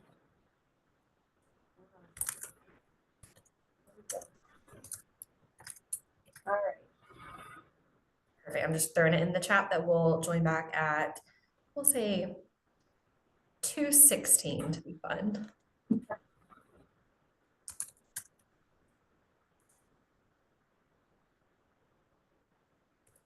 Perfect. All right, so the first SACAC opportunity we want to share with you all is the college admissions workshops. So this can be helpful in a number of ways. So whether you are not able to host your own seminars on your campus because you have a really large course load or you're expected to work with all students of all grades, we know that you guys wear many, many hats, then this is a great opportunity to provide this for your students to take advantage of. College admissions workshops are going to be virtual and in person. So they've got plenty of opportunities to choose from. And they'll cover topics from anything from researching colleges, talking about financial aid and scholarships, to helping with the college application process. And this is for high school students and families, but high school counselors are encouraged to attend as well. So it can be a resource to you just as much as it can be a resource to your students. And we do have one actually coming up. So kind of to walk us into that SACAC conference, there's going to be a college admissions workshop on March 29th from 9 a.m. to 12 p.m. It will be in person at the Atlanta Marriott Marquis. So a great opportunity to send your students to an event to be able to learn more about the college admissions process from experts. If you're like me, my kids trust me and listen to me, but they really like to hear it from other people as well. So I think it's helpful to have it as a resource in case you need it. And it's coming up next month. Pass it off to you, Amy. Okay. And I wanted to take a moment to just highlight the upcoming annual conference. As we've already said, it is in Atlanta this year. And I wanted to really put a plug out there to my fellow public school counselors, but this is certainly for everybody. But those of you who have never been to a SACAC conference, I would love to encourage you to try and attend, especially when it is in our own backyard. I really consider this some of the best professional development out there. The conference sessions are amazing. The networking with colleagues, new friends that you can make, old friends that you have seen, reps that come to your school to meet with your students. But in addition to that, just partnerships that you can form for workshops that maybe you want to bring to your department, to your communities, etc. I really have enjoyed everything I've learned at the SACAC conference, and then obviously the NACAC conference as well. But the SACAC conference is coming up March 30th and 31st in Atlanta, and registration is still open. It's currently $300 to register, but it's certainly worthwhile if that is something that you are able to do. I know I'm heading down. I'm not even going to spend money on a hotel this year. I'm just going to drive down and back.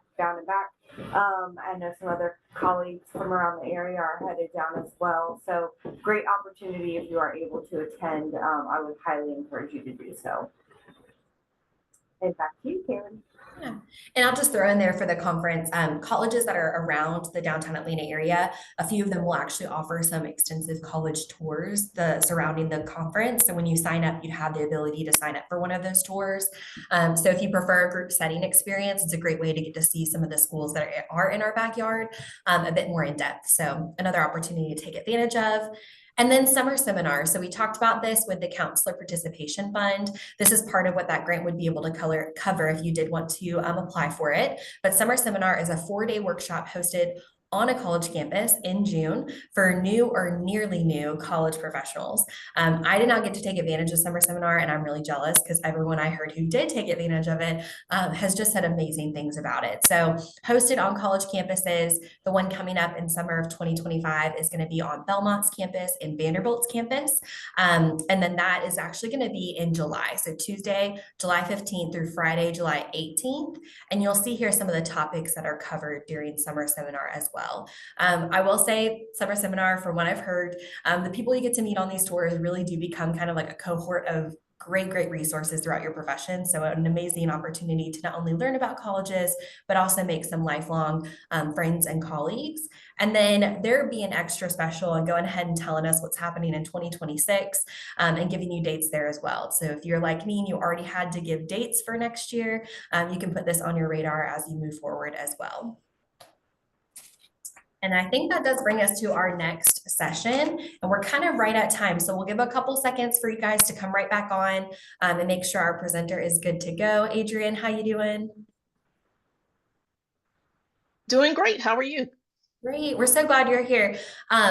We will get started. I'll just start by saying I am so thankful for Adrian. I use her as a resource all the time with my students and families.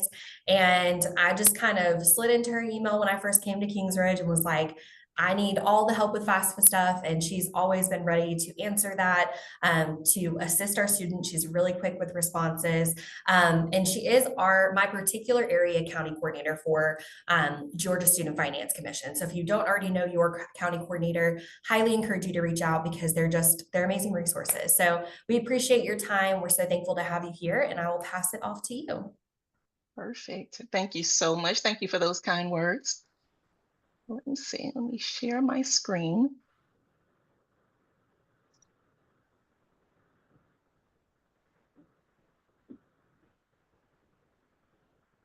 All right. I did have it up just a minute ago. So let's see. Or you had it shared just a second ago. It's now going away.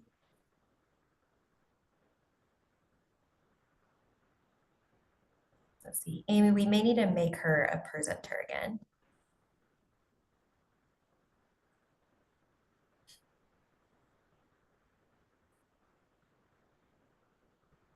All right, Adrian, try to share your screen one more time. Okay. All right, there we go. We're good. Perfect. Well, good afternoon, everyone. Thank you for joining us. Again, I'm Adrian with Georgia Student Finance Commission, and I understand that there are counselors on different levels on this call. So today I'm going to give you some key things to know about the FAFSA. Some of this is probably going to look really familiar to many of you, but hopefully I can share some information that is new to you. So first off, I want to talk about the FSA ID. So creating an FSA ID is the first step in the process for a student to complete a FAFSA. The FSA ID is usually a username and a password, which is created by the student and then is used to track federal grants and loans, access the FAFSA, and sign the FAFSA electronically. If a student is a dependent student, then a parent will also need their own FSA ID. Anyone contributing to the FAFSA must have their own FSA ID to complete their part of the form. So to create an FSA ID, a student and or a parent will visit studentaid.gov and click on the Create an Account link and follow the steps. Usually students are able to have their FSA ID right away. Some students, some parents are selected for verification. So if they are, that can take up to 3 days. So it's really important that students create their FSA ID as soon as possible during their senior year, just so that they have that information when it's time to complete the FAFSA. Also the parent, it's very important that the parents create their FSA ID as soon as possible. One thing that I definitely want to highlight, I ran into some parents a couple of months ago that had an issue with the FSA ID. So what happened was the parent actually created the FSA ID for themselves and for the student. This caused a confusion. It created an error that neither the student or the parent could understand what was happening. And they ended up having to pay out of pocket that first semester because they couldn't get the FAFSA done in time. So it's very important that students create their own FSA ID and that parents also create their own FSA ID. Now, I do want to point out about the when creating your FSA ID for parents that do not have social security numbers. So if a parent does not have a social security number, there is no adverse impact to a student's eligibility for federal student loans. Students will receive full access to the aid that they are entitled to, and contributors will not be required to manually identify ahead of the FAFSA process. So when that parent is creating their FSA ID, there is a box there that says, I do not have a social security number. They would check that box and still go through the process of creating an FSA ID so that they can contribute to their students' FAFSA.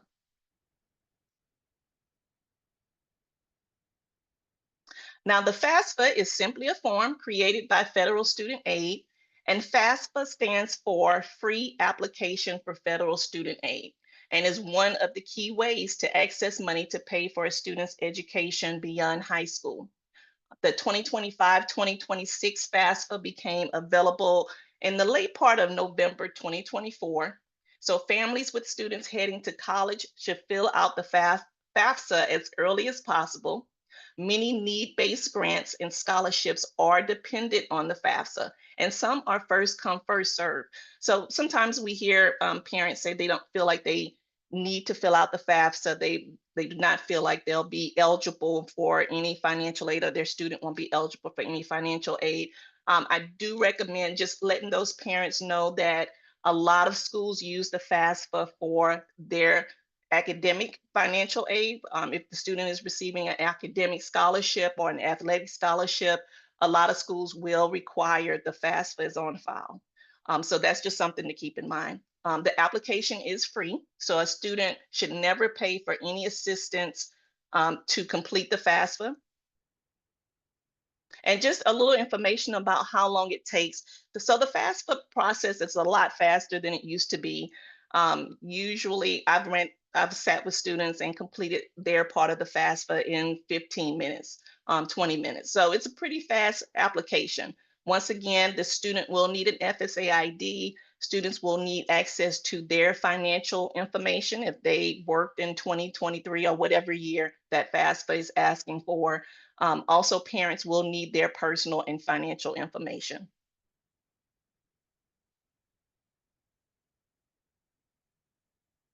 Now, the FAFSA is used to determine eligibility for funding from the federal student aid programs, that's including Pell Grant, SEOG, work study, and student loans, which help pay expenses associated with the cost of attendance while enrolled at an institution.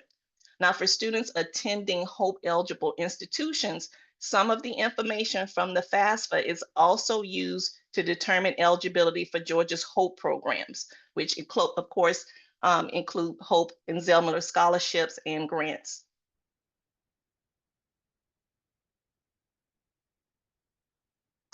Now, once the student has completed the FAFSA will be processed in 1 to 3 days.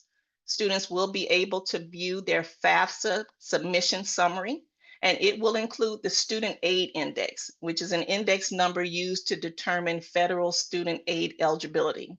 Now, schools will use that SAI number to create the student's financial aid offer letter that explains the type and amounts of aid that they are being offered. Most schools only send an offer letter to students once they are accepted for admissions.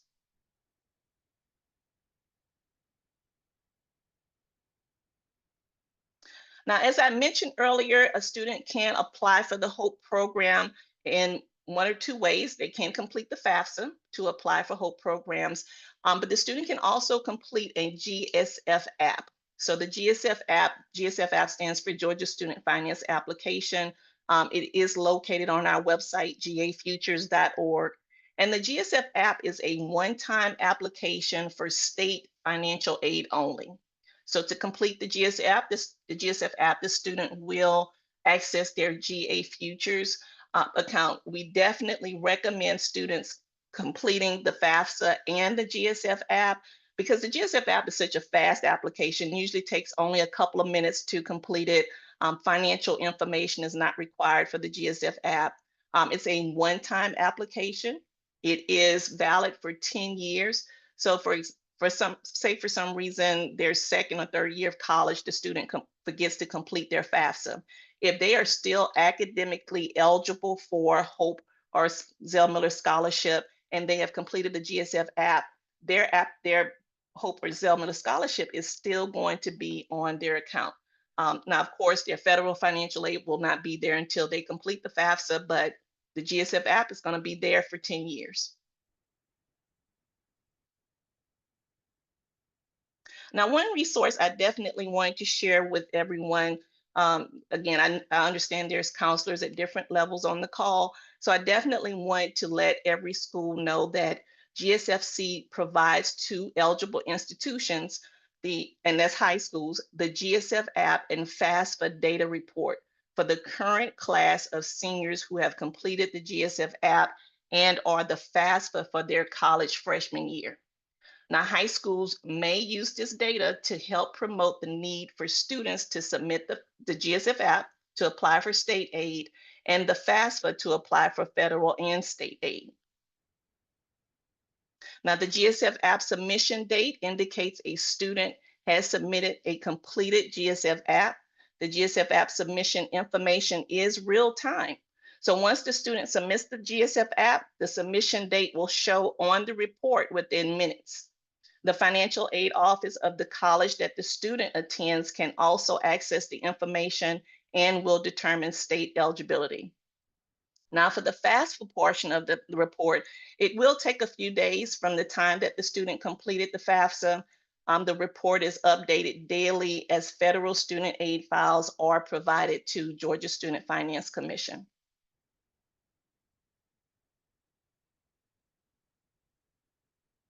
Now, if your student or parent run into any technical issues with their FSA ID or their FAFSA, please direct them to contact Federal Student Aid directly.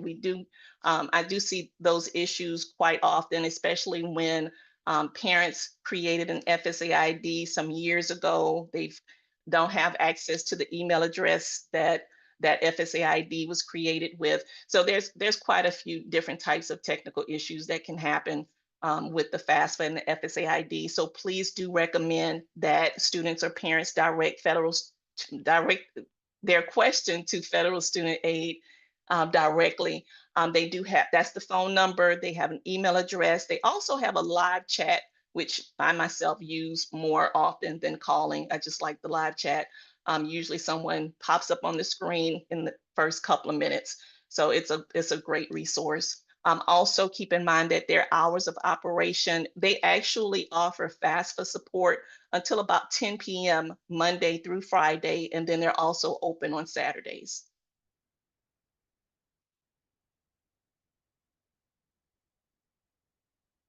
Now, each student, parent, high school, and institution has an outreach representative.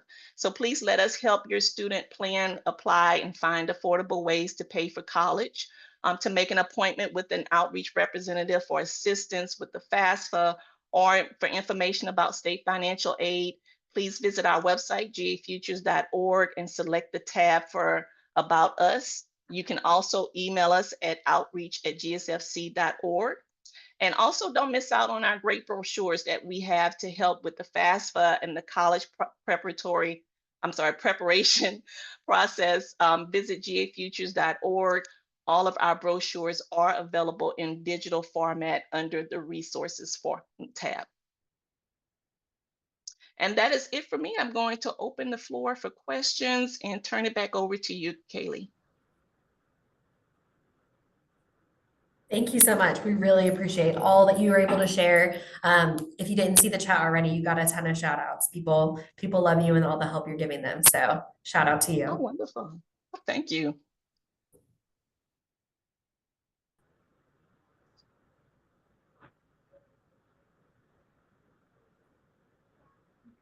There's no questions. I'm gonna try this again. unsuccessfully probably switch the screens back. So give me a moment.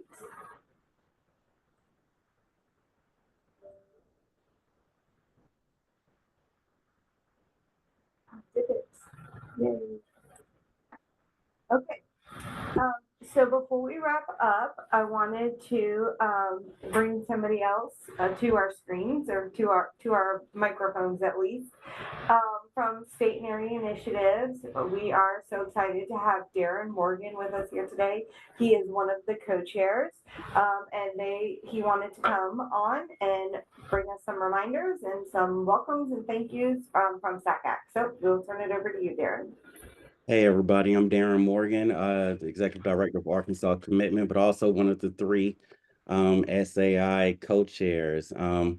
This was an extremely thorough meeting, so I really don't have too much to hop on and say. I do want to give a reminder though for the conference coming up. If you haven't already RSVP'd, please do so. I've been a member of SACAC for, I guess, about 12 years now, and it is one of the most incredibly helpful resources as far as professional development, networking is really incredible. And then it's also in Atlanta. So you all are from Georgia, so no excuse really to not miss it because it's right in your backyard. And I'm an Atlanta boy, so I'm looking forward to coming home for it. Other things I do want to say is thank you to Amy and Kaylee.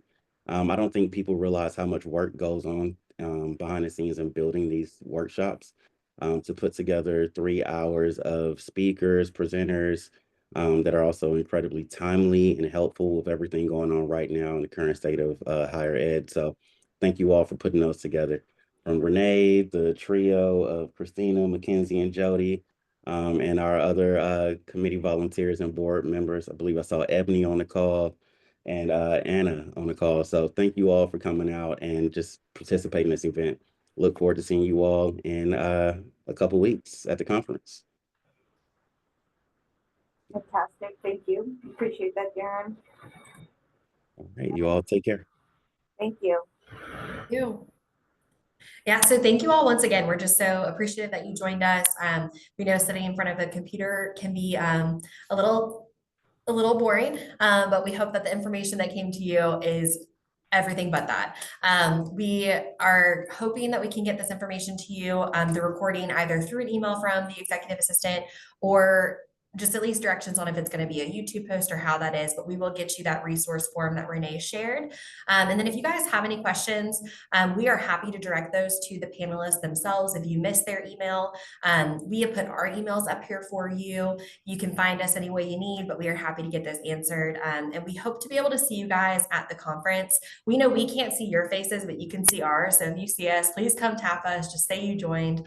And it's going to be a great time in Atlanta. So I'll pass off to Amy for any last comments. Absolutely. No, just super excited. Thank you all for sticking with us today. It was great to be able to have so many people on the call today participating. Hope you guys really enjoyed everything. I think the presenters did an amazing job. And we hope that you really found out some great new information and really hopefully also learned something new about SACAC. There are so many ways to get involved and so many different opportunities to be a part of and resources available for you. So I hope that you'll certainly take advantage. And that's the way that Kaylee and I both got started in SACAC, was just wanting to do something and give a little bit more. So if that's something you're interested in as well, certainly feel free to reach out. But thank you all so much for your time. We really appreciate you. On that, we will sign off. Say thank you. All right.